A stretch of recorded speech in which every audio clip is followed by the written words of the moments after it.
now we're moving on to the guides. Yeah, so it's finally time to wrap the guides. We have the rest of our guides already taped up, but we're going to show you how we did that. First thing, remember the marks we did earlier in the rod build, right? One is for the spine of the rod. Correct. And one is for the guide locations. So you want to really make sure during the guide placement that you line up the spine correctly. And also the mark here indicates where the ring goes. So if, you know, this was a single foot, then the ring goes there. Yeah, the rest of the rod is single foot. The first one, the stripping guide is double foot. So you want to center, right, the guide right over the mark. Now before we actually do that, we have this mark here, but if we wrap over it, that mark's going to be there. So I have this mark lined up with this center hook here. Yep. So I'm going to go ahead and with the China marker, or using the mark from the China marker, it just gets off the rod real good, real easy. If you left it there, it just won't look good. Doesn't hurt the functionality of the rod, but just something to keep in mind. With single foots, you can go back later after the wrap and get it off. But with a double foot, just keep in mind that you have your reference point where it was, and keep in mind the spine mark, right? So if you give me a piece of tape. You want small? The medium. Medium? Please. Okay. And what we're going to do is just make a little tag end here so it's easier to peel off later. Okay. And then I'm going to tape down one of the feet of the thing. Again, just line it up with your reference point in the middle there. One last check, make sure the spine, and we should be good to go. Now with the single foot, if you have it taped down, right, what you do is you wrap up to the tape, and then take the tape off and finish the wrap. Yeah. With a double foot, we can actually just leave the tape on the second foot and finish the first wrap of that foot entirety, and then we'll take the tape off and we can go back. Yeah, perfect. So we're going to actually wrap with blue thread to match the blank. What we first want to do for later in the process to terminate the tag end of the thread, which we'll talk about later, but we need to do this now, is just cut a loop or a thread loop that we're going to use later. And it helps to have a contrasting color, just so you can see the difference later on in the process. Yeah. So we're just going to lay this over here for now. And now we're going to take our blue thread, and on the hand wrapper we want to wrap it first through the hook right in front of the thread spool, and then go up through the tension rod,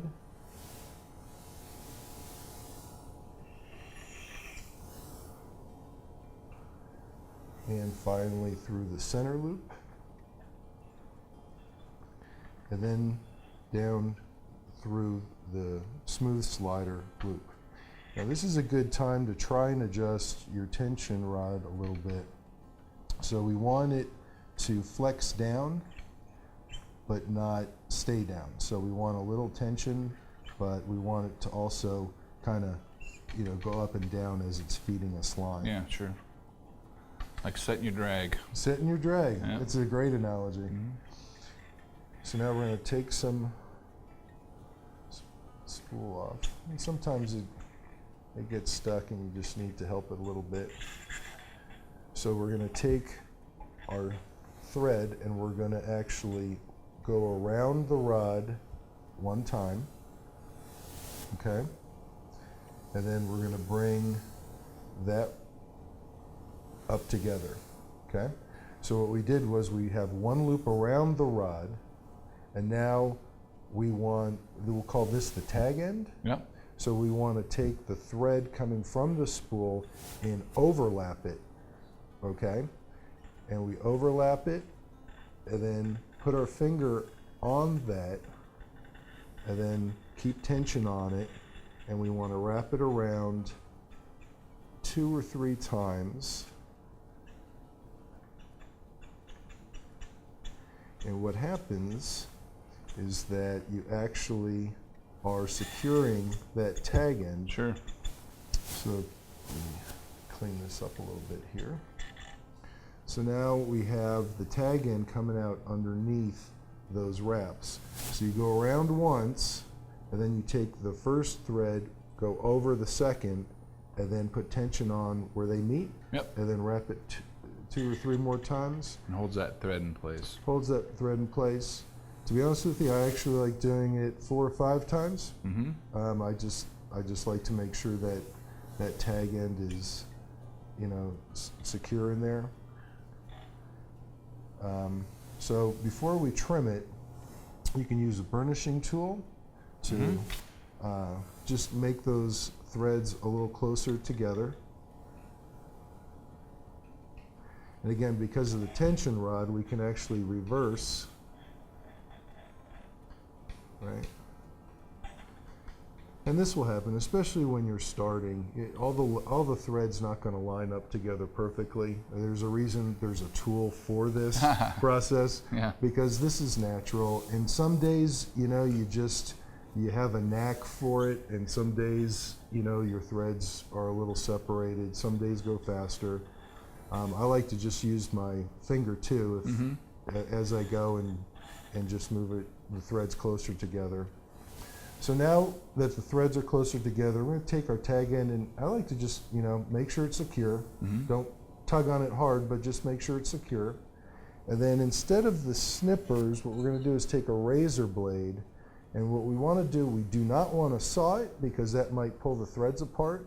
We just want to lay it over where we want it to cut and pull the thread over the razor blade. Okay? Now we have a nice clean edge. And we'll just continue wrapping. Now, one thing as you're going on with your wrap here, you'll notice that we just transitioned from the rod blank up the guide foot. And as we were talking about before, that guide preparation, that's really where it benefits, that 45-degree angle. Yeah. Sometimes, you know, that it had that finish that kind of, it had that little nub on the end of it. Sure. So it's a nice clean transition, and we're just going to finish the wrap. One of the nice things also about this tension rod is not only can you reverse, you see I just have a wide space there, so I can actually reverse my angle and make corrections. Yeah. But I can also go hands-free Right. if I have to pick something up.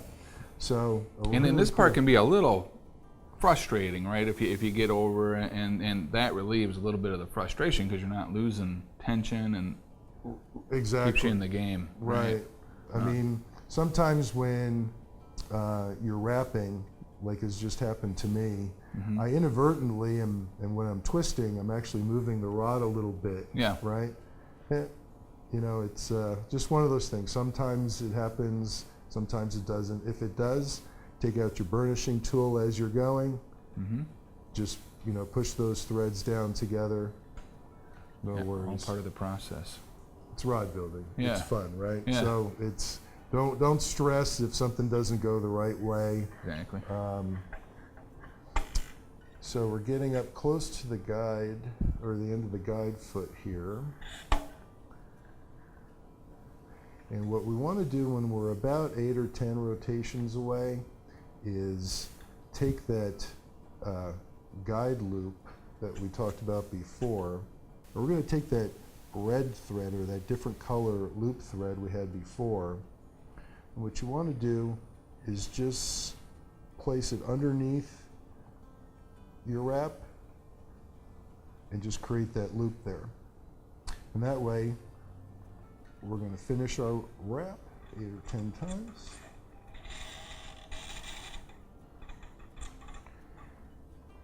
And now what you want to do is place your finger here, and we'll just get rid of the tension in the rod.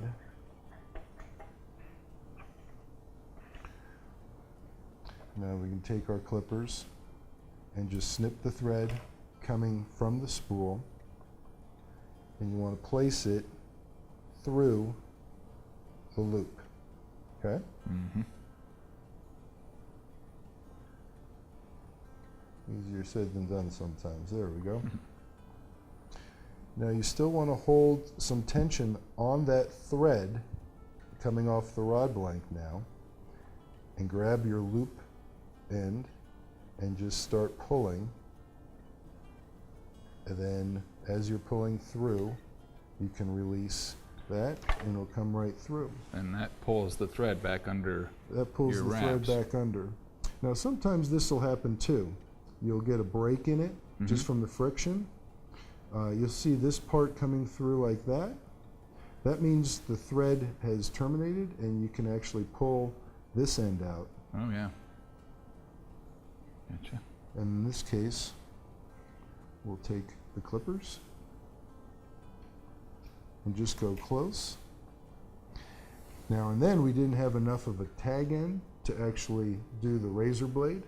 So just be careful when you cut it like that. You notice it leaves just a little burr. You can, if it's long enough, you can go and clean that up. But sometimes, again with the burnishing tool, you can kind of just work that in a little bit and just pat that down, and it'll actually, the fibers will go inside the other thread. So again, you know, sometimes it goes through the thread easy, sometimes it gets caught and breaks like that. Yeah. Relax. Don't panic. Don't panic. Again, with the right tools for the job, you can continue on, and like we're going to do. Now it's time to wrap the second end. Nice. I like how that looks there. Same color. The same color, and it's once we put that epoxy on a little bit later, then it's going to look really nice. Yeah. So again, get another loop end of your thread. We're already set up. Our thread is routed in the hand wrapper, and we're going to do the same, only this time we're not going to start at the left and move right. We're going to start at the right and move left. Oh, gotcha. Okay? So at the end, the loop end that we're going to use is on the other side, and we're going to pull it that way. So it's the same, but just a little different, if that makes any sense. It's the same, but different. Same but different. So again, we're going to make that loop, okay? And then we're going to take the end coming through the thread and we're going to overlap it. And then we'll just keep tension on it as we wrap it around.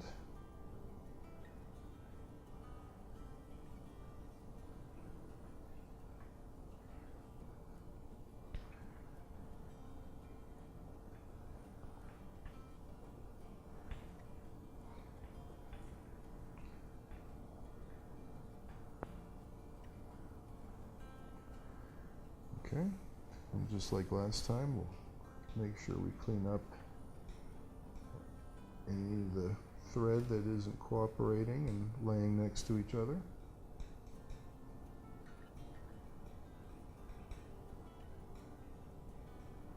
And when we get to that tag end, again, we'll give it just, don't yank on it, but you want to give it a little tap.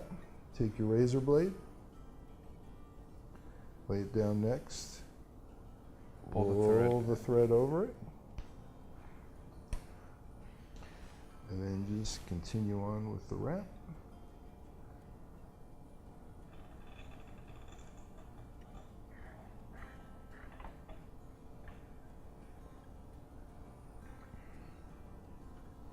And although it doesn't matter functionally, you might want to try and keep the same number of loops before you start the guide foot.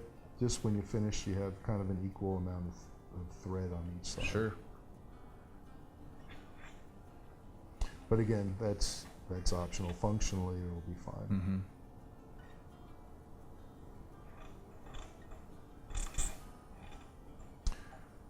Okay, so we're coming up a little close to the end there. And we'll put our tag or thread loop in here. Now again, the first one we went this way. Remember, we're going the opposite direction now. So you get your thread loop, place it on the back side of the guide, right? Because that's where most of the thread's going to keep its tension on there. Yep. And then we'll finish up.